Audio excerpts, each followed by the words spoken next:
Hello, and welcome to the Ready Up podcast. Joining me today is Brian as usual. Hello. And this week with us is Kyle. Hello. So this week we are gesture. going to talk about Final Fantasy VII Remake. Something quite close to my heart and Brian's. And Kyle has just recently finished playing the remake with absolute no context to the original whatsoever. So we're going to talk a little bit about the gameplay, some of the design, some of the flaws, some of the goods, and then we're going to get straight into the story. First off, how about we hear about what we've been playing this week, or maybe watching? Brian? Yeah, so playing very little. College is very busy, but I have next week off, which is really nice, so I can't wait to just relax and do that. Sorry, it's a study week, so I should be studying. Studying. What are you going to play? I need to finish off Hitman 3. I have 2 missions left. Studying to be an assassin. I can't wait to see how it goes. But I kind of don't want to end because the Brilliant Sub was the last Hitman game ever. No, that's not going to happen. Yeah, it's not going to happen. No. But this is the end of the story that they've been building for like 5 years now, and if this is the last Hitman game ever, I don't want to see it go. Well, let's not be too much. But I have been watching a few things. Caught up on WandaVision. That show is bonkers. I love it. The end of the last episode was something I was not expecting to see anytime soon, at least. Yeah. But here it is. It happened, and it wasn't expecting it to happen in a TV show. That was a bit of or something. Yeah, that was a bit of an odd Yeah. I won't say it for anybody. Even though the podcast would be spoilers for Final Fantasy, I won't spoil WandaVision because that's only out. You know, Final Fantasy is a year now. Yeah, it is not our topic today, so exactly. It will be. When it's WandaVision, there will be spoilers. Yeah. Yes, but I also have been watching Attack on Titan. I have binged it all because it's only in half an hour chunks. I've binged it all in about 2 weeks. Not So all. I'm just started the last season, and I don't know how I feel about it. You know, I actually Again, I haven't can't gotten to the last spoil season anything, so yeah, I have not started the last season yet. I was waiting for it all to release so I could just fly through it, and I haven't even started it yet. should have done that. Yeah. Neither have I. The last season has done something that I've seen it in other shows, and I'm like, I get it. You're probably going to do something really good, but it's not what I was looking for. I wanted something else. Especially when it's the last season. To be fair, Attack on Titan did that straight out for me, where like I was completely ready to see an anime about people just absolutely massacring Titans and Titans massacring humans. I was like, oh, this is gonna be great. And then when they kind of brought that whole twist that like they were actually Titans and Eren was a Titan, some of the other people were Titans, I was like, I don't know, that's a bit That silly. happened to me. Yeah, You gotta love that same no thing. spoiler flag and then immediately spoiling. True. well, that's like season 1, okay? That's season 1. Fuck, if you haven't watched it by now, fuck you. That's true. Season 1 was like 6 years ago now. Yeah. Yeah, no, that's fair. I have spoiler alert. I won't spoil the new actually, season. you know, season 1 only confirmed that Eren could be a Titan and that there were some people that were Titans. True. Not all True. the Titans were Not people. all of them. That was very much season 3. I think when season 4 is done, when the final season's done, I think we should have an episode on it because I have a lot to say about that show. Yeah. God, Oh, I I do- love yeah, There's a that. lot I want to say. So good. Other than that, at the moment I'm really enjoying it. Season 4 is going in a very, very different direction. I can't wait to see how the whole show ends. That's me. Kyle, what about you? I have been revisiting one of my absolute favorite games because I haven't played it in about a year since I think I first finished it. It's Kingdom Come Deliverance. One of my so good. absolute favorite games. Like, if you're looking for any kind of a game that is just like the epitome of realism in terms of like not only being massively historically accurate, and like they really did a lot of work in trying to make it obviously fun, which was hard to do. If you look at it on paper, how grueling realistic they went for the whole medieval theme. You look at that on paper and think that's a drag. But like the idea of trying to fight one drunken person is actually like tough.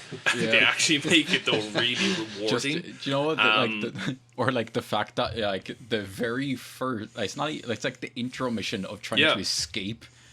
Oh yeah, you could die so quickly. It's so hard. Yeah, because you're running on your horse at full speed and you're still getting hit by arrows by these like Ottoman people. It's like, God damn it. And then it's like, oh, but you could also get off and, you know, like help that random person if you want to. It's like, no. 3 Turks in full armor and massive swords. I'm gonna pass on that one and just jump on my horse, give myself a bit of a head start. But it's phenomenal game. There's I think one of the things I loved about it as well, it was probably one of the first games I played in a very long time where they portrayed the obviously the hierarchy, lordship and all this kind of stuff in many medieval games, but in this one the lords and the nobles were not all assholes. And that was really weird because I just kept waiting for one of these guys to just kind of like spit in my direction because I'm a blacksmith's son. But you know, other than a few sort of like just a few like back in your box peasant sort of moments, which to be fair my character kind of deserved, like they were actually pretty open and like considerate and respectful and stuff, and they're not like it's very interesting because it just, you don't get it. So like typical for the lord and the sirs and all the ladies to be just kind of obnoxious assholes, and then they're actually like, oh hello poor peasant man, are you okay? It's like, you're genuinely concerned for my well-being. I suppose to be fair, in historical accuracy terms, like blacksmiths would have been quite, you know, loved and cherished as like kind of people who provided not only like hooves for horses, cartwheels, weaponry, and armor kind of thing. So they would have been peasants, but like their work was like, you know, glorified kind of thing, and people like really looked up to them for being like a noble job in the like, town. So, in the town you were from, sure. Oh yeah, but you know from like playing, outside, you leave the town very quickly. So your reputation is gone completely. Shit thrown in your face. But they do, 100%. But they do show that sort of golden era of Czech in the date that it sets and everything and they, because if you look back at it historically, it genuinely was a golden era for them. Like it was amazing, and they actually, like, you know what? Hey, life's pretty good here. It's like, oh damn, this is nice. People aren't fighting over to like eat a rat. There's actually food and stuff. This is nice. There's baked beans on every fucking corner of the road. You can just munch away there's on. chili. Yeah, there's just chili lying everywhere. Do love some good baked beans. I should really get on that game when I get a chance. I know I've never played it, and it's on Xbox Game Pass now. So, brilliant. So it's on PS now as well. If anyone cares to still subscribe to that dumpster truck, what a thing. Kyle, you told me about that game like I think a week after I met you. And you were going on about it, and it took me like a year to actually jump in and play it. And as soon as I played it, I was like, "This is the best game ever." So good. Really good. And with such a good review like that, it was a surprise. It took you like 5 to play Persona, but you know what I mean. That's actually another game I was thinking when you said there. Oh, on paper it sounds bad. I remember I've explained Persona 5 to that's people. That's exactly like, how you. Yeah, you go to school and you learn friends. I'm like, oh wait, I gotta go to sleep. Shit. Okay, I realize I'm not selling it. You can sell Persona 5 on paper. It's so bad on paper, but it's brilliant. You guys told me about Persona, and I was like, I don't know. Then you showed me Persona, and even then I was like, I don't know. Yeah, it's not. Like, you just have to take someone's word for it. You're never going to see something about Persona in terms of like it being written down, like how good it is, or visually, and then go, yeah, this looks like a hell of a game. Yeah. Unless you're obviously already someone who's played any of the sequels, like Brian, obviously. But yeah. So funny enough, that is the game I've been playing the last while, is Persona 5, because of you guys bombarding me with absolute threats, that might as well have been. Yeah, we wore you down eventually. Yeah, you did. Now look, I will give it what it is due. Persona 5 is a great game, but it's so frustrating just the fact that, like, I don't know, it takes, like, I think I was 18 hours in before I got past the tutorial phase where I could actually go out and do things, where I don't have Morgana every 5 seconds going, nah, you're not allowed to do that, mate, you need to go to sleep. Go to sleep. I'm like, it does not take me 3 hours to make a cup of coffee. I mean, it is a really good cup of coffee. It's a really good cup of coffee. You know, I actually love drip reading coffee can take a long time. I love when he makes the coffee and then what's his name? Sujiro? Yeah, Kojiro. When he comes in, he's just like, "Oh, let me tell you about this coffee bean," and I'm like, "Yeah, tell me." Yeah, it's really tell me. actual, They actually like, say things where in it's that game. from. Yeah, say where it's even from like, and stuff. And I'm like googling where do I get that coffee? Oh my god! Yeah. So But like good. even, do you know what I actually love is, and it's one of those things where you can't really sell someone by telling you this, but the fact you go to school, but every so often you're like going through the cutscenes and you're in class and they turn around and it's like, "Oh, Kieran-san, can you answer this for me?" And I'm like, I can answer that for you. I do know it's that. Great. Oh, I paid And then attention in intelligence school goes up. once. Yeah. I made a very purpose decision when I played that game to never Google the answers. Stop. Yeah. Then you a couple lose of out on that lectures I've gotten sweet wrong a like couple of times. intelligent boost, man.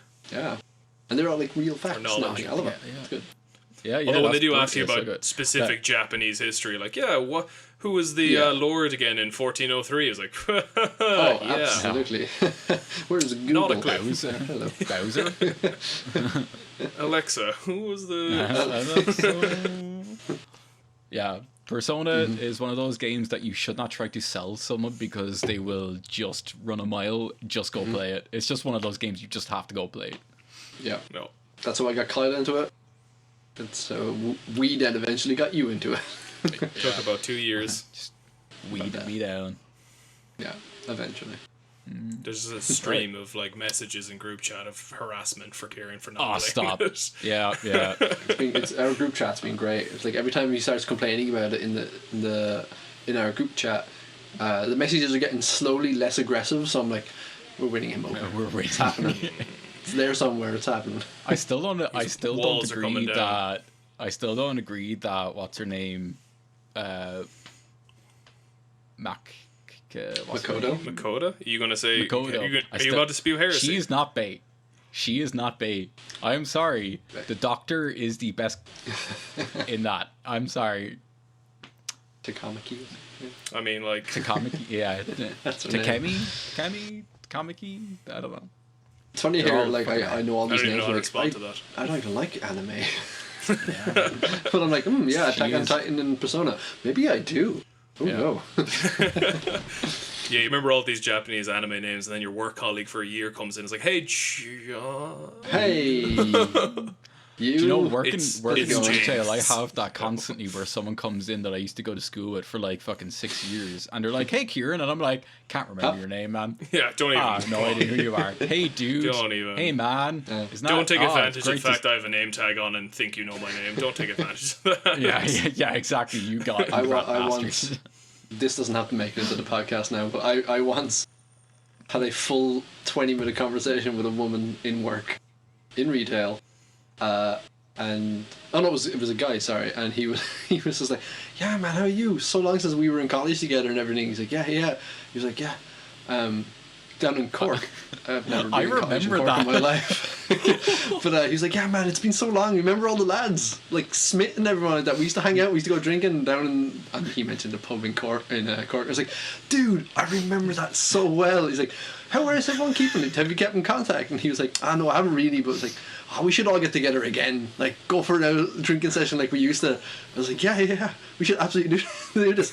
Man, take care of yourself." Fuck is this Bye. guy? Trying to the people I was working with, and they were like, "Oh, do you know him?" I was like, "I have no clue who that man Do you, know, is." do you know what the best thing about that whole situation was? He kept calling you something like David or something for just for the sake he called you David, and he kept saying David, and I just walked up after that whole thing finished, and I was like, "So, David, you went to Cork?" You were like, "I have no idea who that man is." I was like, I have no idea who that man was. Anyway.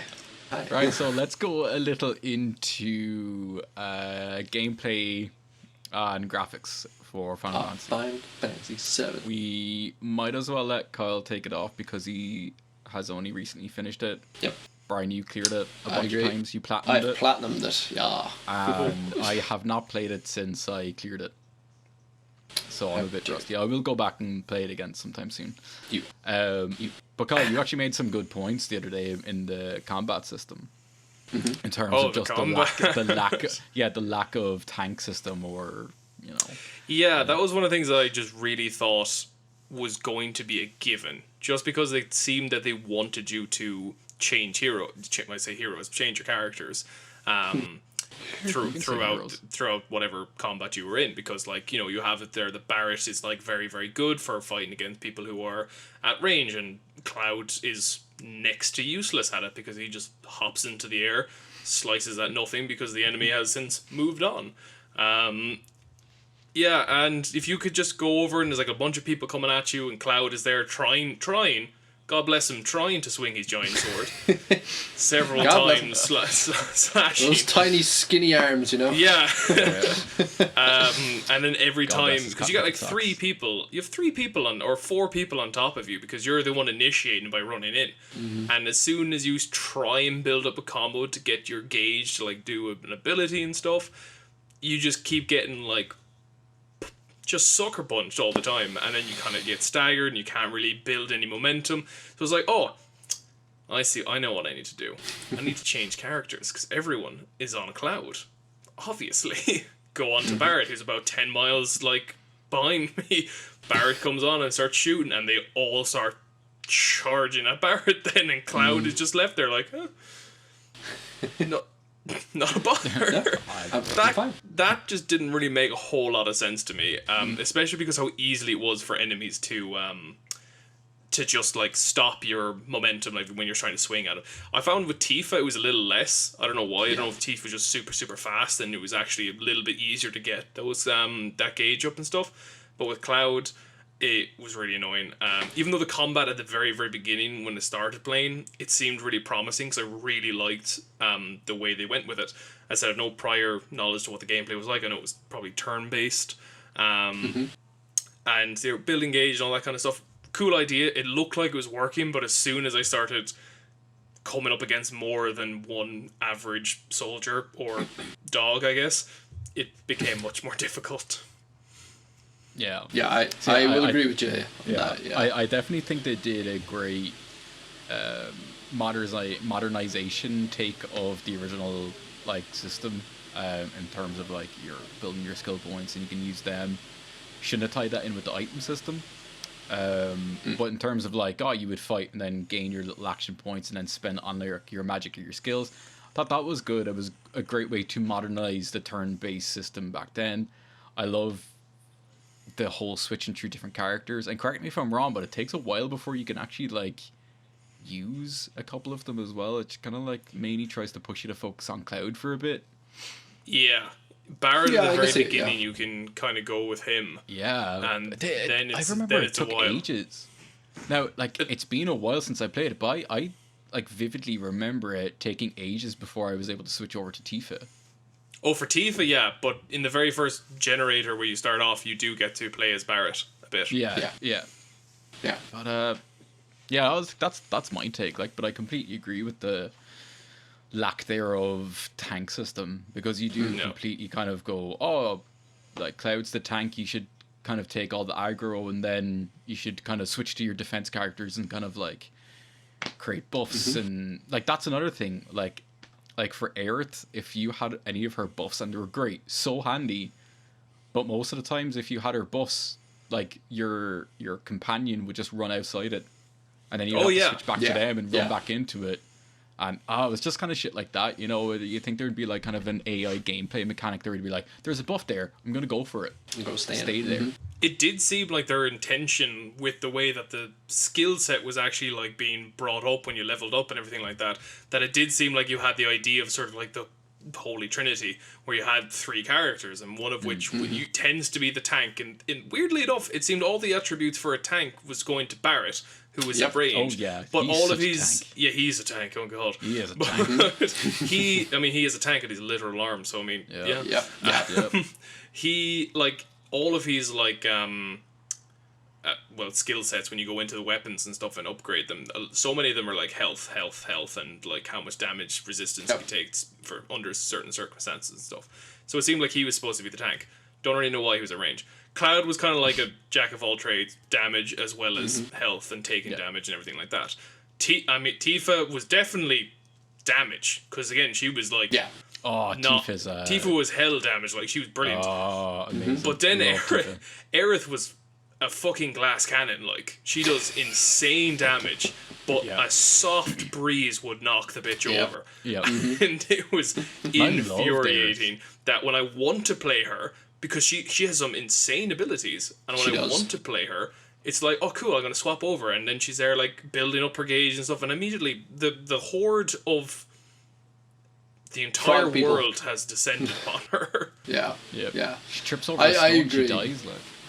I agree. I love the battle system in it. I love how fast and frenetic it is, and how in certain boss fights, Hell House and other ones, you do have to kind of think strategically about what you're doing.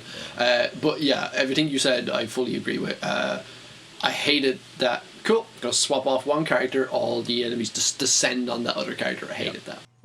And then I hated any time an aerial combatant came up. It was the game, and you didn't have Barrett.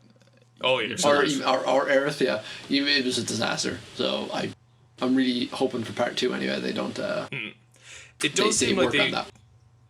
It does seem like they put a lot of it, like if they were going to be, when they're designing the combat anyway. This is just my own opinion from it, because it worked beautifully against bosses. I thought it actually worked really well against bosses. I didn't have that much issue when it came to like getting randomly sucker punched, because bosses seem to be a lot more, I guess, flamboyant when they're about to actually hit you with something.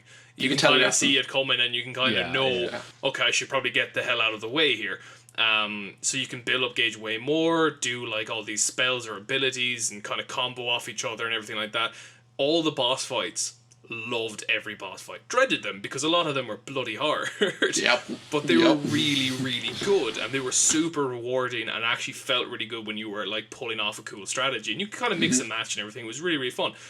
But the hell with the little mini feckers on the way over, because like I just defeated this gigantic, like, I don't even know, he looked like he belonged in like a Greek labyrinth kind of thing, and you defeat this huge creature. I don't even know what he was called. He just straight out of Greek mythology, the size of Abzu. Yeah, him. And then like he's freaking huge. And then like you defeat him, it's like, oh guys, well done. Well, we should go like now. I was like, yeah, come on, let's go. I was like, it's a couple of Teenage Mutant Ninja Turtles down the road. I was like, no problem. We just beat that huge fucker. Like we should be able to sort him. No. Teenage Mutant Ninja Turtles are going to wipe you the hell out. They're going to turn into a frog and beat the hell out of you. Actually, I called him Abzu. He was... Sorry, put up my glasses here for a minute. He was actually called Abzu in the original Final Fantasy VII game, but he's actually called Apps in this new one.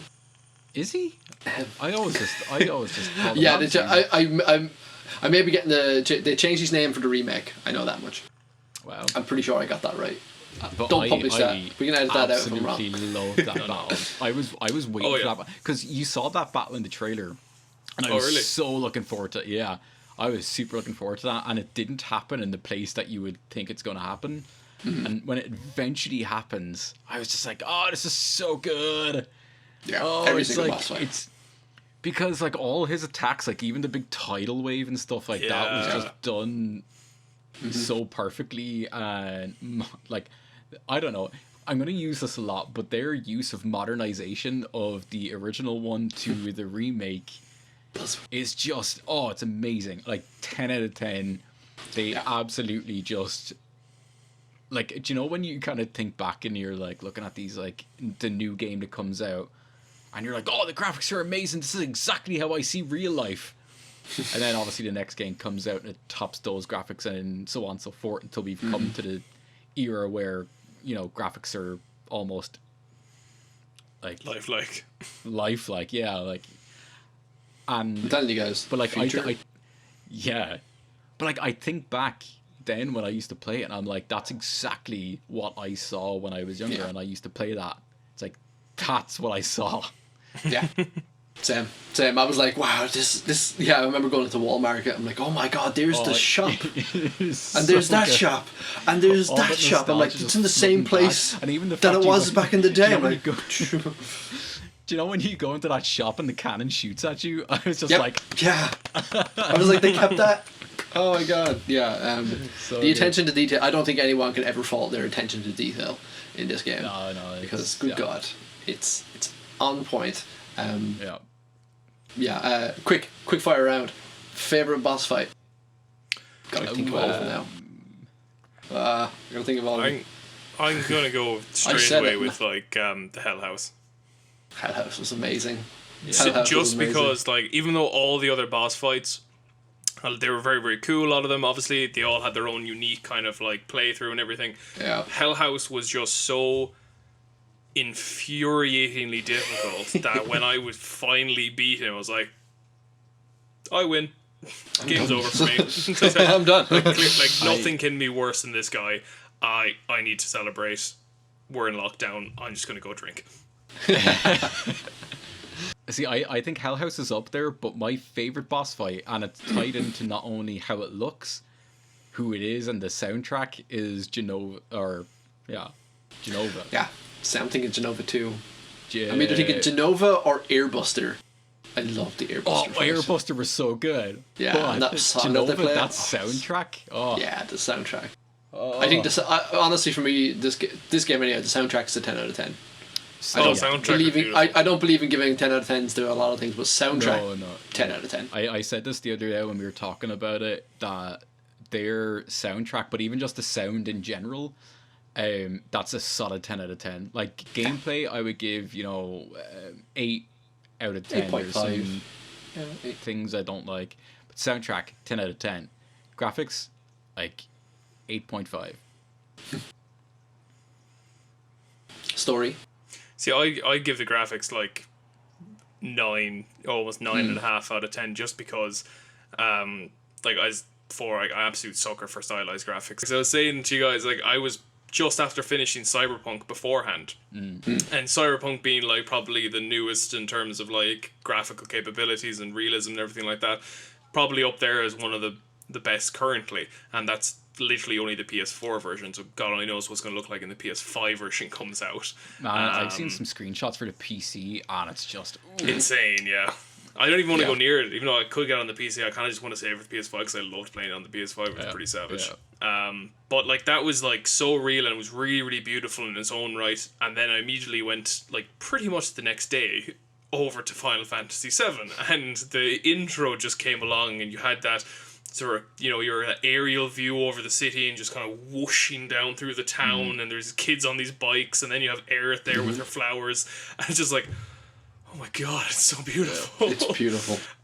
But like it was like the most beautifully hideous city I've ever seen. Like, because like that's not real. The city's hideous. It's all just gas canisters boiling off. And it's that's just the best dirt thing. and like rust and pipes and everything, and then you just have Aerith there with the flowers, and it's like, what the and that's it makes it. She stands out to you, and succeed in that. Yeah, and then the douchebag stood on the flower. What an ass! I know, right? What the hell? Why is he not a boss fight? That's the final boss of the entire remake, lads. Definitely should have been a boss. When it's all done, the guy who stepped on the flower. He was actually instead of Hell House. He was the true villain. It should just be one of those boss battles where he's just on the ground getting the shit kicked out of him. He's so much health, but he doesn't attack back. He's just on the ground. Do anything, yeah. How dare you? And the only reason why I knocked down the graphics, we were talking about this the other day, is just the background textures. And I know, Brian, you said that like these were supposed to be 4K textures, that like they were supposed to look great. But obviously it failed on the PlayStation. It just doesn't look right. It looks like I'm playing in N64. Unreal Engine 4's fault. It just looks like this painted background, but it's terrible. It stands out like a sore thumb, especially for a few little sections, particularly when you're climbing up to the top of the plate. And that's like, and otherwise everything else everything else that the graphics they wanted to look fantastic. Like all the characters, all the background, like Aerith's house. When you get to Aerith's house and you're looking at the waterfall and all the flowers, damn! oh man, Beautiful. I spent like 5 minutes just staring around the place. It was great, but it's just those. I missed little so much things here and dialogue there. just from staring. Stop. Yeah. That entire Understand. Like so much dialogue and plot has gone out the window because I was just busy staring at the scenery. It's like Barrett is there screaming about the saving the planet. I was like, yeah, but look at that That's right there, man. Look at it. Yeah. Look at at that waterfall. cobblestone texture. Yeah. God damn. Look at this. Oh, Yeah. is that an I ant? actually, It's beautiful. now that you said that, yeah, there's it was the problem with Unreal Engine 4 where it didn't load certain textures. So when you're climbing the plate in chapter 12, I think it is, when you're heading up to the Shinra building, that entire skybox didn't really load in properly, so it looks like a really flat 2D texture, and it looks really bad. It took me out of the game to the point where I was like, "Oh, this is an homage to when they used painted backgrounds back in the original." No, it looks bad. Didn't work. Yeah, and Cloud's motel room door texture never loaded on that, so there's no handle. I was like, what are you reaching for? There's nothing there. Yeah. And then, funny enough, It's Destiny. I remember another one. He's reaching for Destiny. He's resting for Destiny. Destiny. Especially when you're fighting Apps or Abzu, whatever you want to call him. When he does his sewer attack, the water texture doesn't load in, so it just looks like goop. It looks like the OG. Yeah, it looks like original OG water, just goop. It's funny. I didn't but, notice. I'm so happy I didn't notice any of that. Yeah, man. Now that you're saying about the water, I'm pretty sure I know why I didn't notice that because I was screaming at the other characters to Yeah. fucking move. So I had no time to actually look at the water. I was like, Barrett, move from the, and it just slashes through, and it's like, oh, no, that's fine. You're down. That's I got And he's there. loads of Phoenix downs. That's fine. I can spare these. It's not annoying or Shoot, anything. man, we'll talk about it later. But playing that game on hard mode, Yeah, no thanks. Oh yeah. it was Okay. rough. For anybody who doesn't know, hard mode means you don't get any items. You get any items at all? Yeah. Your item bar is grayed out. You cannot choose any items. Oh, you also can only get your health back when sitting at a park bench or any of the benches not around. Like And in you real life, do- yeah. Like in real life, yeah. And you do not restore MP through the entire What? chapter. Your magic point to MP. Yeah. Yeah, you do not get them back. You know when you rest and you use the fit, you don't get your MP back. You just get your The only- health back. You just get your health. The only way to get your MP back is, if you have MP absorb materia attached to something, get a little bit back. Man, fireball does not hurt enough to make that like worth it. Yeah. So you have to do resource management. Why do you think the spells are that good to make it like Boy, that? I don't know, boy, against some is it important? hard. Like, oh yeah, and chapter- the ghosts like who just are immune to physical damage. Then you're like, oh great, Everything, so All those I tried the plans. Hell House fight on hard mode. yeah, the Hell Because House you thing. got- Just it's the one Because time you got to go aggro. through. Yeah, you got to go through all of chapter 9. So that means you got to go through the tunnels, then through all the Colosseum fights and everything without restoring your MP. No. It's hard. It's a hard pass. It's a hard pass. But I did it, platinum, hard, baby. It's like, you know what the funny thing yeah, is? anyway, like, sorry. I have those like things every so often. I'm like, this is the first game I'm going to platinum. I've never platinum a game. It's not. You've never trophy hunting's platinumed a not game, one of yeah. those things for me. Never platinum. No. But I was like, Final Fantasy 7 is I going think to it be was the close one. for Spider-Man. Yeah, I was close to Spider-Man. And I was like, when I got Spider-Man was going to be the first one I platinum. Then I just could not do all the crime missions. It was just too tedious. Oh, I was like, Final Fantasy 7. boring. Final I Fantasy 7 also is going to be the platinumed first that one I game. platinum. Never. And I was just like, hardcore? Nah, you're grand. It's grand. I'll just Hard pass. sit You're there. right. and up. Hard pass. That's all. Yeah. Right, so before we move on to story, let's talk about the most important part of the game. Oh. Is it? You know. Is it Oh, you're talking about the beehive thing, is it? The honeybee? The honeybee. Yes, Oh it is. my god. Actually, just so that entire good. section like in terms of All of Walmart. having yeah. to collect all the dress parts, like the wig and everything, all that section, not just the honeybee inn, because the honeybee inn is also fantastic. Fantastic, But like yeah. everything, like from those bloody squats you have to do. Yeah, to very like, important. Oh, so important, so good.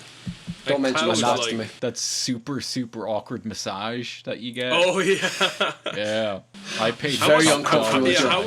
how much did you pay? I paid the 10,000? top amount. Paid the most. Was it different? paid Because I know I paid like medium Yes. amount or something like that, and she just beat the shit out of me. Yeah, no, you Oh, get no, a different gee. thing for whatever you pay. Yeah. What does the cheap one? I mean, I'm genuinely curious what the cheap one and the really expensive one. The Because I went the for the cheap middle one, and she just kicked the crap out of me. The just cheap makes you one, cry. she also, yeah, she just makes you cry as far as I remember. She just beats the shit out of you again. The most expensive one, She it's gives you implied a that- hand massage. it's implied that you get a hand. No, stop. Massage. Oh, it's good because Cloud walks out of the room with that clarity that you get after. The funny thing and is, you- Cloud you walks See out him of that smile room. for the first time in the game. Yeah. Cloud walks out of that room with such clarity How was it? that it Yeah. transfers your control over to Aaron. Yes, you take over everything, and then she's like, "Are you okay? Okay. Cloud. Are you okay?" And all his reaction is, "Yeah, You're acting weird, okay, Cloud. all right." It was super awkward, to be fair, though. Really weird. Yeah, he was so good. He's seen through time. I was not expecting that out of that scene, and I was just there No. going, "Oh, wow, okay." It was super uncomfortable. Yeah. The best. If you want to go. The best part about that for me wasn't so much even just him actually being in the dress, because it wasn't just the fact that Cloud wore a dress. Cloud owned that dress. Owned. He Oh, he looked literally fantastic. cups his hands, places Yeah. them in front of him, and when he Yeah. walks like so he's like, if I'm getting dressed up with this, I'm going to do it right, even though Yeah. he clearly is so uncomfortable. He Yeah. ain't bringing dishonor to that dress. So I he'll mean, you walk know, perfectly, and then if he comes across one of those little treasure chest things, does he lean down or bend down to pick it up? Okay. No. Yeah. He's a real lady. He gives it a soft kick with the heel, and it just pops open for him. I And love it just that. comes Just into his inventory. Those little Absolutely details. brilliant. Oh. That's the attention to detail. Yes, Yeah, that's the stuff yeah. that makes it. there's so brilliant. much of that in. That's that, what makes in this go game. from like being, oh, that was really funny. He was in a dress to that was Yeah. absolutely perfect. It was good. Yeah. If did all you get his best dress? Do you know? I got Can you the- I got remember? the. Well, I was in his. I was in a Bluish blue one anyway. That's all Yeah, I I remember. I think his best one is kind of a black and purple kind of thing. Well, it does But seem it's colour. depending on what dress you get, Tifa will have a different reaction to it when you walk by. when you find her in the sex dungeon. Oh yeah, And yeah. if you get the yeah. best dress, it has the greatest. I suggest anybody who hasn't played the game to, if you didn't get that, either go get it or just YouTube it. But Tifa, she's there. She's like, Cloud, and without missing a beat, Cloud says, "Yes, I know, nailed it. Moving on." I'm pretty sure. And he says- I'm pretty sure he says that with me. With Did the you blue get that? Dress. I Or think maybe so. maybe it's with all of them then. But yeah, he Maybe. it's nailed such it. Moving great. on. Yeah. Yeah. Yep. I know. I don't nailed it. think Moving he on. said that for me. I don't think he said that for me. No, it's so good. There's so many little things that happen in that Yeah. game, depending on what you do in it and what you say. Like everything you say to You know what? I absolutely talk about love Sam. the whole. Oh, I love Sam. talk about Sam, yeah. I wish he had a bigger part in that game. Yeah. He's definitely going to have a bigger part I in the had the next blue game. one. Yeah, Yeah. I don't think it's the last we've seen of these guys. I think No. we'll see a lot of these characters Well, come we've back. definitely seen a lot because none of them died. Nobody died. Yeah, well, Because they were- we yeah, literally they were- failed to do anything right. Yeah. They were in the except, market though. you know, they were out really of the same. They were not in mundane the same tasks. slum. We're but we're going out into the big like, bad world now. the So one we might not thing- get a chance to come back to Absolutely Midgard to see love him. this section. Yeah, imagine the legacy they've yeah. forgotten. The Well, guy yeah. who saved the cat and helped someone have a pill so he could throw up better in a bathroom. somewhere. Oh yeah, that guy. That's also a callback to the original This game is as well. This is his achievements. is, Like, yeah. let's not Ooh, pussyfoot around the reality here. Cloud did nothing, right? He also destroyed a hole in the boxes for kids. for points. Yeah. He Yeah. did, Yeah. I mean, like that, Kids love and that. those boxes, belong to someone, and he just went and destroyed them. Yeah. Like, this guy has no respect for like property ownership. No. He's a Absolutely merc, not. you know. He doesn't care. But Yeah. anyway, Honeybee Inn. When I first got in there, I got all the when I first. Also, actually, depending on what dress you get for Aerith, there's a different scene when she walks across the bridge to meet Cloud. If you get the worst dress, she's just in the plain dress and she's walking across, and like a mangy dog runs by, and there sounds of like flies in the background and everything, and she's just she's so unhappy. That's But if you get the best dress, horrible. you get Johnny's there, you get the Yeah, red fireworks carpet show. and everything. Yeah. You yeah, get I got everything. that one, yeah. Yeah. Aerith deserves that. She does deserve it. She's amazing. If you're ever looking for a good laugh, watch the voice actress for Aerith, Brianna White, stream the whole game on her Twitch and her YouTube channel. Oh wow. And she gives like great insight into how they made the game and how her voice acting went. But yeah, look at her entire reaction to all of Wall Market. It's hilarious. She also cries a lot because it was very emotional for her to see herself in the game. It's great. I recommend it. Brianna White. I had one not so much gripe, but you know when you're going to the Honeybee Inn and you're like practicing for the dance and you're like, oh, I got this shit down. Oh This yeah, is easy, it's no, fine. you don't. I got this. Let's do this. Oh yeah, and you get in, and all of a sudden all this shit is just flying around the place. Yeah. There's orbs and like I don't even know where the fuck the thing is. And it's Yeah. just flying up the screen and it's The curling triangles around. going under his dress Yeah. and stuff. Yeah. I'm just like, this was nothing like the practice. You did not prepare me. What the hell? It's probably one of the best parts in the game. One of the Yes. most fun parts in the Yes. game. It's so fun. And I'm love just like, every minute. I just fucked it up because you did not prepare me. Thank you for that. No, it reminded me massively of those old arcade games with the dancing pads on them. DDRs. And you'd be like, Yeah. bad. Yeah. Bad. Bad. You Oh, no. fail. It's like, Yeah. I'm trying my hardest Stop. here. I am Yeah. trying here. You're for, like, shouting at me. For that entire bit, the game became a Yakuza game. Because if you ever played the Yes, Yakuza games, there's a lot of that in it. So I'm like, oh, I'm playing Yakuza now. But I loved every minute of it, and I don't consider. I would consider myself a purist of the original game, but this one I've realized is not the original game, and I actually wanted new things, and that's what I got. But anyway, I was playing that, and I had the biggest smile on my face. I was like, "This is amazing." But in my head, I'm like, "Oh, there's going to be some angry purist nerds out there who hate this." That's so no, I Well, unfortunate. guess what? thought that was Actually, There absolutely was. Yeah, Yeah, no, I fuck loved that. it. No, I like. I loved it. Look, I think I found myself to be one of those like, not angry purists, but I'm one of those like Final Fantasy VII purists.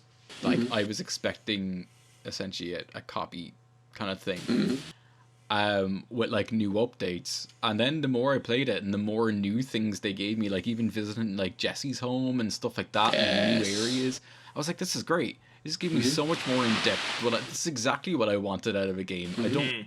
Like, Yeah. they modernized, and yet again, I'm saying again, they modernized it perfectly. They gave us what we had and added so much more into it. That honeybee section was Yeah. exactly how I imagined it should have been. I mean, Yeah. for example, like that whole section, the honeybee, where like there's like one part where you get like go into one of the rooms and you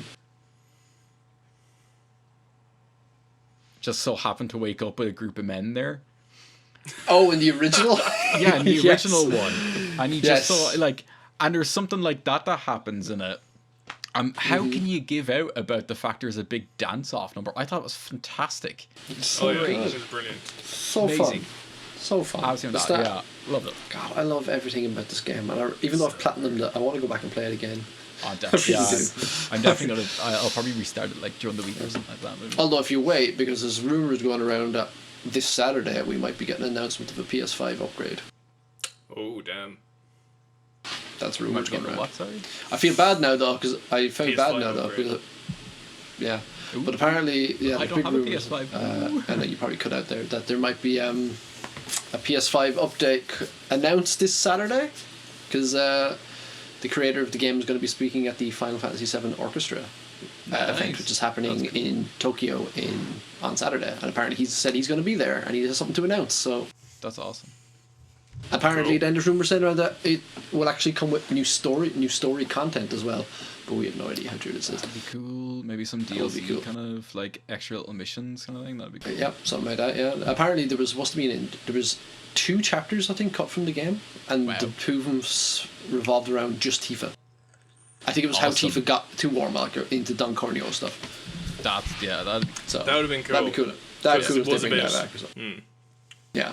Yeah, It's like, because oh, that's she's here even, now. even something from like the first game, and I know it's kind of like slightly explained where she was like, "Oh, I needed to go there to kind of, it was like Shinra was attached to Don Corneo. I needed to get to him," but it never really gives you this great explanation. It's just a small like couple of sentences, Yeah. and you're just supposed to accept it.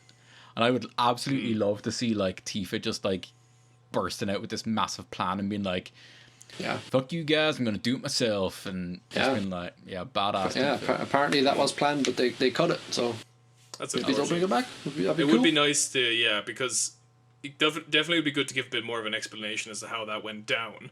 Because even though it's one of the most annoying parts about JRPGs, but not even JRPGs, RPGs, they do it all the bloody time. They give you what seems like a very simple, straightforward task, and they constantly then just like redirect you for half the game then. Yeah. And it's just, it's like, oh yeah, just, hey, go back to Sector 7. It's like, is that it? And it's like, yeah, just go back to Sector 7. It's like, yeah, that's all I have to do, just go back. It's like, yeah, I knew it was going to happen.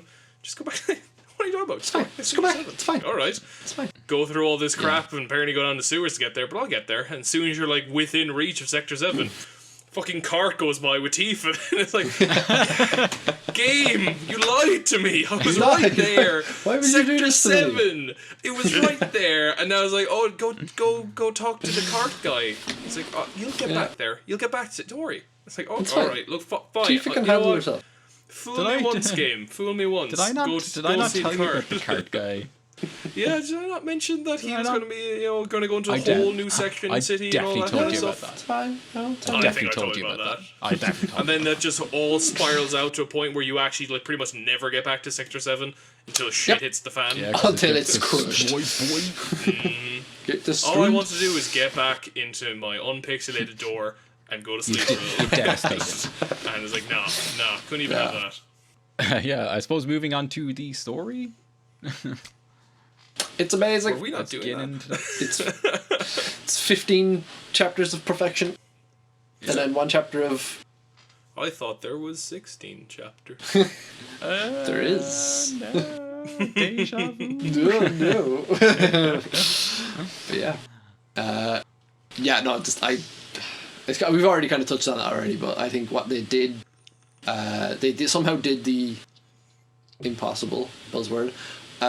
They somehow turned the story from the original game, which is already pretty much flawless. And then they managed to the game as a general was just pretty much already flawless, and then they brought it in, modernized it, stealing your word, yeah. and they made it work, and then they added so much little things to it, like at the very opening cutscene, Kyle, you mentioned earlier, you're following the bird flying in. And then you see the city and you see the kids and all this. Like, we never seen any of that before. Yeah. Like in the original game, Midgar was just Sector 7, some of the plates, and the Shinra building. That was it. But this, they actually fleshed it out. It was like, look at it. It's a living, breathing world. There's people in it. There's kids. Look at the electricity that's being supplied by Mako energy. But, that's a bad thing. They fleshed out so much, like Jesse, Biggs, and Wedge. More so Jesse. Yeah. Yes, They loved it. but Wedge loved cats. He just loves cats. Yeah, he did. But you know what? He was a Stop spineless ragging wuss. on him. Just stop Oh, ragging he on him. sucks. And he went all the way back to save his So cats before good. getting crushed. That Yeah. scene broke my heart. He just risked sucks, death like. for And then he cats. didn't get crushed. It was fine. Yeah. He just sucks, man. He's just a little bitch. Not Yeah, everything, but they- believe it or not, Yeah, Wade, a not little bit. everything can be solved by giving me the thumbs up. Believe it or not. Ah. I don't even like. I don't even I those can thumbs up. Just forgive- right in your face, like thumbs I can up. It's like, get forgive- your sausage hands away from me, mate. I can forgive everything because he tried to save cats. He did. Look, I have a cat and I love my cat. At the same time, if the whole place was collapsing, I might have different priorities. Oh fuck no! I'm grabbing my cat. If the place is clapped, I'm grabbing my cat. I mean, like, it's not Cats- the case of your house is collapsing. Your literal entire area of living is Worlds. literally about to be crushed to death. Get Yeah. him a Like, cat. Yeah. and you're running towards it. Not a, Yep. You had a chance to get away from it. You're running towards it whilst it is falling on you, Yep, get and him a you're cat. running back for the cat. Yeah, get him a cat. We'll see. Yeah. You know what? We'll if we see. come under You some know what? tyrannical government who decides to just enslave us practically and put us under a giant light beam that they can drop at any given moment, we'll see if you're going to save your cat. We'll test that out. We'll test that out. Test that theory. We'll test I'll it out. get Yeah, Lee we'll on test the it phone. out. Yeah. I'm sure he'll be happy to do that. Yeah, I completely agree. It is almost perfection for me. It is the fact that they sunk so much effort and just emotion into there's the mini series. There's a couple episodes released for the making of the game, and you can just see all the interviews, how much they care about everything they put into it. Yeah. When you watch it, it makes the game so much better as well, because you feel what they felt, I suppose, and what they put into it, and how important it is for them. So it kind of rubs off on you that you know that you're in safe hands, I suppose. Especially for a fan, when you were watching that, you knew you were in safe hands. When you got that game, like it is almost perfection for me. Like, But is it perfection in the sense of, like, is the story perfection, or was the sort of, like, replicating Presentation. of it perfectly done? I know there's also this there is a certain amount of nostalgia that pops into my opinion as well, and obviously a absolutely. biased opinion you're because it's one of my drowning in it. all-time favorite games. Yeah, of course. Absolutely. It's impossible for me not to have that. But like, I know in terms of the game is a 90s game, and the storyline in comparison to, let's say, the likes of the Mass Effect series, you know, that the storyline's obviously not as Really? You went Mass like Effect? modern. Yeah, because Mass Effect's like one of those great storylines of I don't know what's another fucking great story. Horizon Zero Dawn. That's another absolutely Last of Us. amazing. Last of Us. Last of Us as well. Yeah. God of War. First one, anyway. God First of War. one. Oh. God of War, yeah. Look, in That's- terms. Crash put it anyway. Bandicoot, Insane Trilogy, amazing story. Fuck you. That's also a 90s game. What about I Crash? know, right? It's about in time. terms, in terms of modern, absolute amazing stories, like story-driven games, yes, it's not going to hold up towards that. But for what they're giving you, you're going to completely and utterly enjoy it. You're going to fall in love with the characters. You're going to fall in love with the scenery. Fuck you, Kyle. I'll you save my are- point, but I'll let you go. Don't worry, I'm letting you go. But like, I know you didn't get that kind of thing of falling in love with the character. I know, I suppose, because again, it is this nostalgic effect that I know where it goes further forward, that I already love the characters, so it takes less for me to need to love the characters in the remake. But Sure, I that just makes, think that makes sense. Like, Yeah, this is just revisiting old friends. This is. it for is. us. Yeah, Yeah. it is very much. Yeah, like it's like there's a watching lot- season 1 of a series when you already know where the characters are going Every- in season 2 and that's- 3. You already love them from it, Yeah. but you're literally getting a review from someone who's only watched season 1. Yeah. Yeah, Look at I Scrubs. suppose, you that's know? completely true. Yeah. But like my only kind of fault with it was, and as I said the other day, it is just I found that in the first game, and even for like the first part of the remake, was like Sephiroth was, you know, the way he should have been was a mystery, and you kind of only got little bits here and there and dripped and drabbed, and you were kind of learning about this fella, and you really got to kind of wonder who this is and what could he do and what's his connection to everything. And you get that, I think, for most of the remake, and they did it really well. And then to just toss him in as a boss battle is just a bit... It just didn't make sense to me, because it disillusions his capability, I suppose. It just kind of ruins that effect. And it was a cool boss battle, don't get me wrong. It was fantastic, and it was so really hard. So cool. Woman Angel, all these awesome fucking attacks, some new attacks. It just, it felt like I was watching Advent Children complete again. That's exactly what I complete. thought when I was playing. I was Yeah, like, "Oh, this yeah. is just Advent Children. I'm playing This is Advent exactly, Children." yeah, I was It's not a playing bad Advent thing. Children. Yeah, it's not a bad thing. It was amazing Yeah, fight this is scene. amazing. And note, as I say, the complete edition, not the original, because Oh. complete is better. Only except in one part it's not, but yeah. Yeah, I just felt that it ruined it a little by removing this kind of sense of mystery within him. You now know you can beat him, and I know I was kind of referring back to Save the Cat and how it builds up these little things like these typical things within cinema where you have the enemy, you have your plan goes awry, he beats you, and then you have to like kind of come back and build up. Yeah. And it's kind of because I sent this like completely afterwards, and I saw it literally after we were talking about this was an episode of Studio Binder with Save the Cat in reference to Infinity War. And I was like, oh, Brian, I should have said that, because Infinity War, that's a great way for doing a villain, because Thanos is this all-destructive being, and he gets stronger and stronger the more he gets more of the Power Stones, and they're kind of like, how the fuck are we supposed to beat him? You know, you get to Titan, and they're fighting away, and you almost beat him, and it's pulled away. And then he goes to Earth, and like you get to that point of, oh, you almost beaten him. You almost get to that point where they're like, oh, this movie's almost over. They're definitely going to win this. And like Thor comes in, smacks him with a fucking axe, and then it's snapped away, literally. Yoink. And you're literally left with that film being over, going, oh my god, did they just do that? Is that how they're going to end it? What the hell? And it just ends, and the film's over. So you're left on this massive cliffhanger. Spoilers, man. Going, how the hell are... Yeah, I know, I'm kind of... Like 3-year-old movie that, now. But it's like, how the hell are they going to come back from that? How the hell are they going to do that? And you have to wait till the following year for Endgame to come out to find out. And I think they should have employed that tactic. I know, obviously, like, Thor fucking smacked him with an axe, and he could have quite possibly killed him there and then. But obviously it was different. Like, yeah, he went I for think... the head. Yeah, I think in Sephiroth's term, in that boss battle, there should have been like if you had the boss battle, I think there should have been some sections where it cuts to a CG like scene or something like that, where Cloud is kind of losing the grasp, but he's kind of getting slower and slower, and he's kind of getting beaten, and then have Sephiroth just kind of be like, knock him away, and then just disappear, and like bring Cloud to whatever dreamscape he was in. I think they should have done that.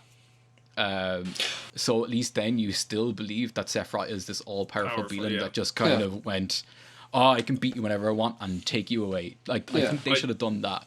I definitely agree that, like, because again, from playing it from the first time, he reminded me, because I said the other time, he reminded me of the way they did it with World of Warcraft and the Lich King. The idea that he was by far the most popular villain that Warcraft has ever made. By far. And the biggest thing that made him so good, because it took World of Warcraft, like, it was their third, the first one, the original, and then Burning Crusade, Wrath of the Lich King. So you could argue it took them the third attempt to kind of get the villain right, and when they did get it right, they got it really right. And that was happened with Destiny like, as well, as good as you can get. Because, like, he was constantly being shown, but only in really small little bits and pieces that kind of, like, correlate to the story or quest that you're currently embarking on. And he was always shown in an incredibly powerful manner. Like, he was giving power to people that you were trying to defeat and having a huge uphill battle to finally defeat that person, and he was but only a tiny morsel of what the Lich King was capable of. So it constantly made you in your head aware that this guy is the real deal. And the only time you do sort of face him is before you actually get him in a raid and stuff like that. He literally rips the soul, like, right out of you. Like nothing. Which was brilliant, because again, showing you exactly how powerful he is. And then when you finally got to him, which is obviously the very end of the expansion, you're looking up at his home, his ice-crowned citadel, and you're like, holy crap, this is insane. Like, you had to muster literally the armies of the world at his gates to even come close, because he was able to just, like, bitch slap away these other heroes when they were in smaller forces. Like, he was brilliant.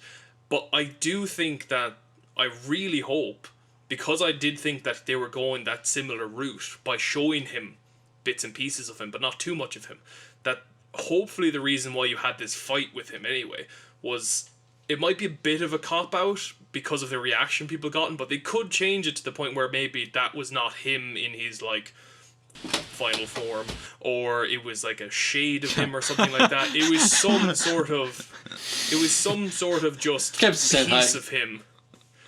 Like, is some sort of piece of him left over, like with clouds like a in his head or something, like a Horcrux. It's kind of even like. Kinda, yeah. I mean, yeah. he had all this PTSD when he like was he there or wasn't he there? Because no one else could see him until around the end of the game.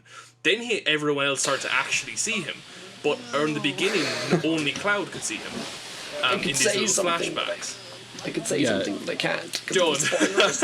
Yeah, But that's like, what I'm you like, can't it really- could be something like that they're going for. While I do agree, it does kind of completely demystifies the power of Sephiroth, because now you can have the one I always seen people talk about, and I spoke with people back when the game first came out, was when you get outside of Midgar, you after a while you do get a bit of a scene where you stumble across something like you have to fight. No, you don't. You have to avoid something called the Midgar Zolom, which is a yeah. skyscraper-sized snake. Yeah. And you have to do everything you can to avoid it and all that stuff. Yeah? And then you go through a cave, and then you get a cutscene of the snake, or a similar snake, impaled on a tree. And Sephiroth did it. And you're like, Oh, whoa. sick. Yeah. Because at this point, you know you have an idea of how strong he is, but then you're seeing it, and you're like, oh my god. Yeah. So that does, I would fully agree with it. That does kind of demystify him completely. And even do you know when you like, and this isn't so much a spoiler, but in the original, there's a part where Cloud kind of gives some of his backstory, and I suppose how he knows Sephiroth In Calm. in A what? town called Calm. In the village Calm, of Calm. yeah, in Calm, yeah.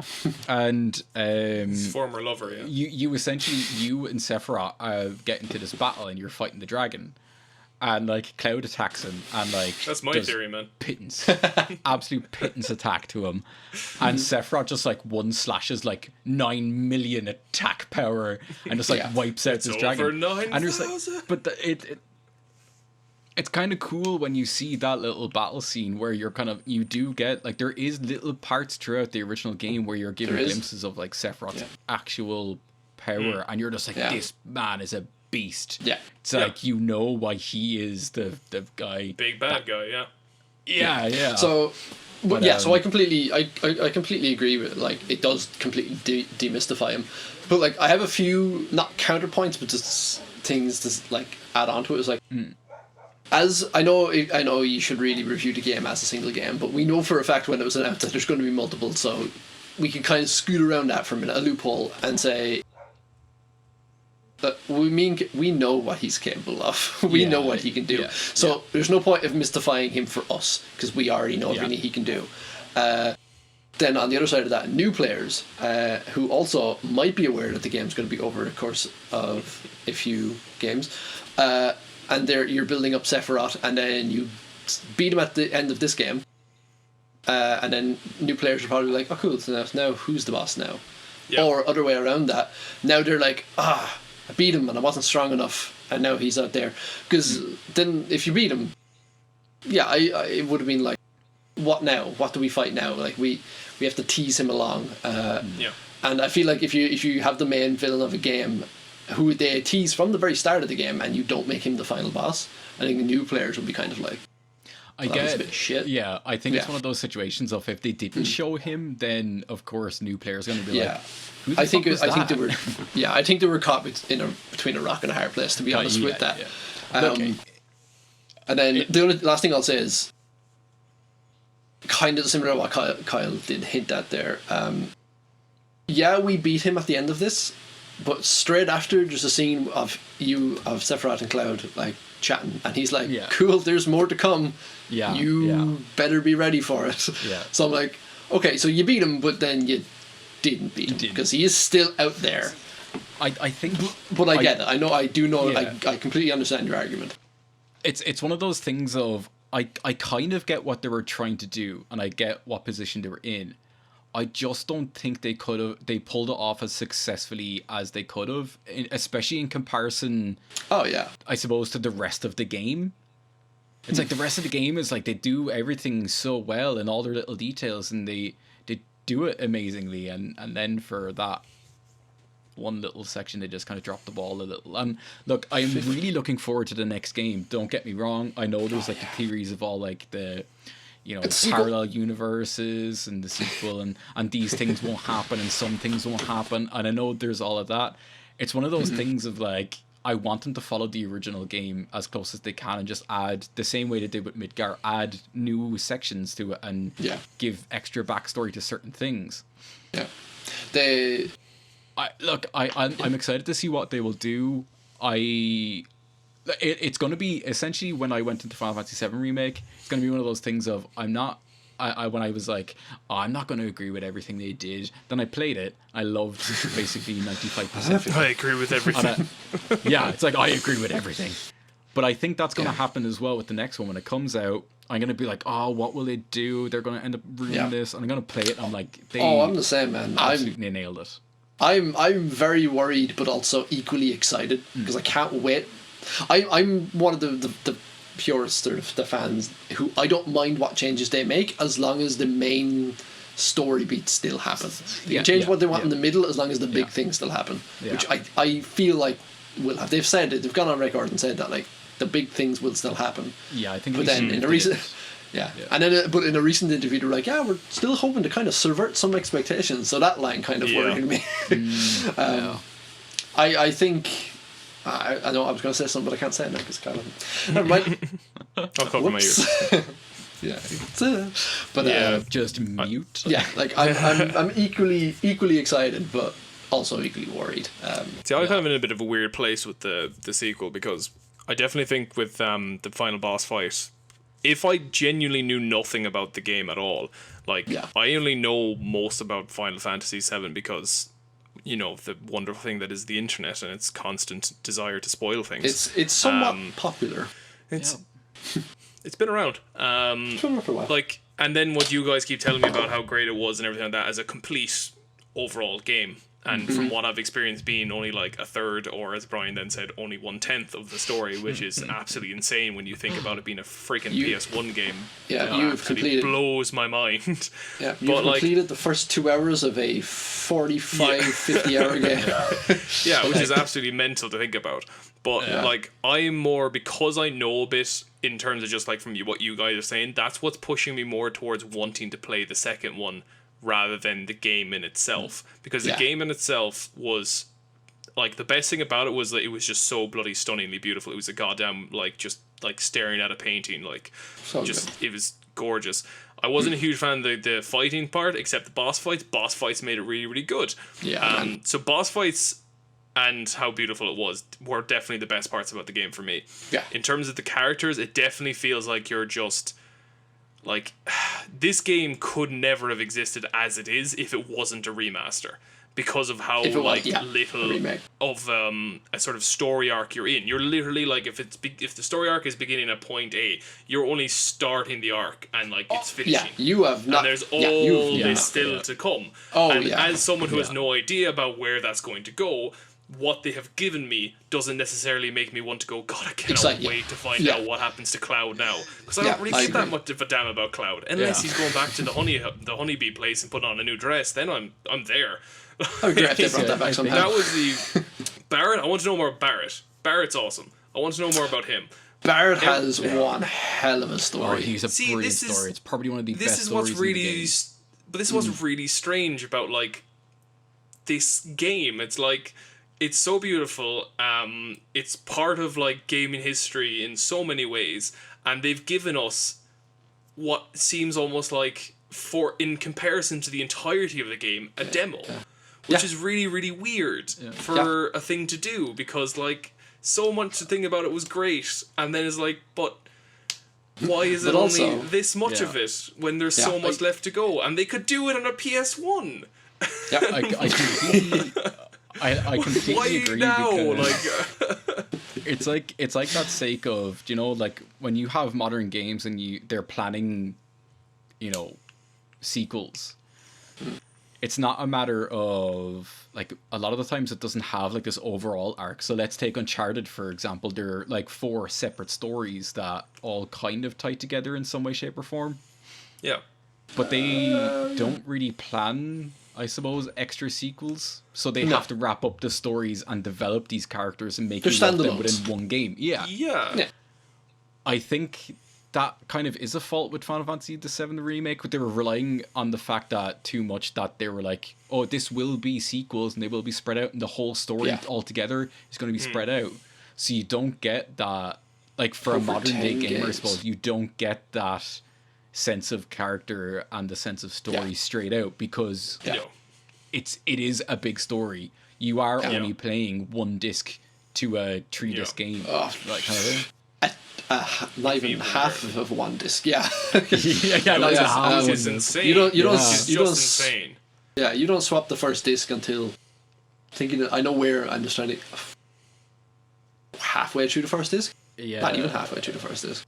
Or the yeah, sorry, it's- no, you don't even get to half the game when you swap discs before you get to like the halfway point. Yeah. Let's say. Yeah. Yeah, it's mental. It is crazy that they were able to do all that, and we're kind of only getting it. Yeah. There is a documentary out there about the making of Final Fantasy VII, and like they What, the they original? did things that it's like they did things that weren't possible, but they did it. So Yeah. go them. Like, you did it, you crazy You bastard. crazy bastards did it. God. But yeah. I would say we will wrap it up unless any of you guys want to wrap say it up? anything more. Anything more? I will say one thing. I started the game. I start because this is the story arc of every JRPG. Every JRPG. Find one that doesn't do this. Are You start the a game. boy or are you a girl? You start the game. You start the game, and like you're saving cats, or you're fetching coffee, and then at the end of it, you are fighting God. Yeah. You literally fight God. Have you ever played Every Azura's JRPG Wrath? does that. Every JRPG does this. Yeah. You start off small. Oh, let's save the cat. Saving the universe from God. And I've started this game saying, "Don't make me fight God," and then it kind of made me fight a God, the God of faith and destiny, Yeah, a little bit. and Sephiroth. Yeah, I'm like, okay, cool. Don't make me do that, and then they did. But yeah, no, I absolutely adored it. I don't have a lot of bad things to say about it. Yes, am I slightly blinded by nostalgia? Of course. I think everyone who played the original is. Yeah. But being objective, I still think the game is fantastic. Combat, music, I was gonna say acting and voice acting, they actually were pretty good. I'm not gonna lie. There's a few Oh, it good was, yeah, moments. no, the Yeah, voice yeah. acting was actually really good, Yeah. yeah. Surprisingly, my favorite piece of voice acting actually came from Barrett. Oh, Barrett was After, brilliant. after the plate fell and he starts punching the wall in anger, Yeah.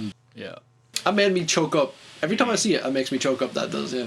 God, there's Oh, so much man, more that- I'm thinking that, now that I like- can't say. But There's a lot of that game where you just kind of have those moments of like, even just like putting in the disc and having it load onto the load screen, it just makes you well up and tear because Yeah. you're just so happy. oh, I did the first like- night I played it. I cried. Yeah. I cried all the way up till I got to Sector 7. Yeah. I was like, oh, this game is amazing. There's Oh a god, lot it's of that. There Sephiroth. is- Yeah, there is Yeah. a lot of parts in the game, just like scattered throughout, Also- that make you either like overwhelmingly happy or overwhelmingly sad. Like, There's a bit, this doesn't have to make it into the episode if you don't want, but there's a bit, Karen, did you ever notice, Kyle, you might have noticed, but you don't get the context for it, but Karen, when you very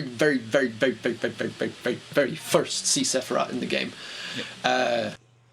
it's after the destruction of the reactor, Yeah, when you're which going by the through way, the can I alleyway. just say it was fantastic, because Yeah. the original game, you blew the thing up and you went on your way and you didn't see any you didn't see any anything, consequence. yeah. This is what you see all the consequences. aftermath, Look at the yeah. people. And even Yeah, even just the like Jessie like questioning like her bomb and stuff like that. Yeah. That like So- Oh, a yeah. lot of that was just Which is interesting too, actually, because in this Adding game they depth. show off that Shinra actually helped blow up. Yeah. Because Jesse's Yeah. bomb exploded did nothing. Yeah. And then Shinra It like... did something, I'm pretty sure, but it didn't do Yeah, as it was much. like... It didn't as do much. It was And then supposed to be a Shinra controlled did it. explosion, but then they Yeah. just went, "No, we're gonna And make you Shinra guys did the rest bad." of it. And I'm like... Some people were angry about that, because they're like... No, I love that. Because I love it. I Very love good. it. It makes Yeah. like Shinra look way worse. Yeah, God exactly. damn. Because you. But anyway, you get yeah. that evil factor from it. They've Yeah. created Yeah. that. I was gonna say, yeah, when pretty you're sure first it's going through the, yeah, we can cut all of this, of course, if you want. But yeah, the very first bit when you're going through, when I think it's like a highway collapses and then Cloud sees fire and he starts getting flashbacks. Yeah. And then you're stumbling. He sees Sephiroth turn the corner and you stumble after him. Yeah. Look at the buildings on your left and right. They changed from Midgar to Nibelheim. Yes. Yeah, I did notice that. That Yes. is just little Fan- things. Unbelievable. So good. Unbelievable. Yeah. Yeah. But Nibelheim is Cloud's hometown. Cloud. And Oh. where Yeah. the whole story kind of kicks off. Where like That is literally the everything genesis of the starts. story, yeah. Yeah. That's where the everything story started. kicks off. You just have to play that other game first before it You starts. just have the original one, yeah. So don't worry, if they're following the original structure, part 2 should literally start in another town called Calm, where Cloud will give in the original game Explain an everything. hour-long text dump where you get to Yeah. play the game 5 years ago in his hometown for the Nibelheim incident. And that's where you actually get into battles with Sephiroth, as in he is your partner. Yeah. And Oh, I he's picked help- up that they were definitely Yeah. at one point at least allies. Like, Yes. Oh, they absolutely were. They were bestest and buds. potential Yes. lovers as well. They I'm still were- maintaining that's a possibility. You know, hey, look, you never know in this I'm one. just saying, when you guys were looking at the walls changing from the fire, I could have sworn he was biting his lower lip as he was walking by. I would say there is the odd bit of dialogue from Sephiroth that is awfully flirtatious. I will give you that.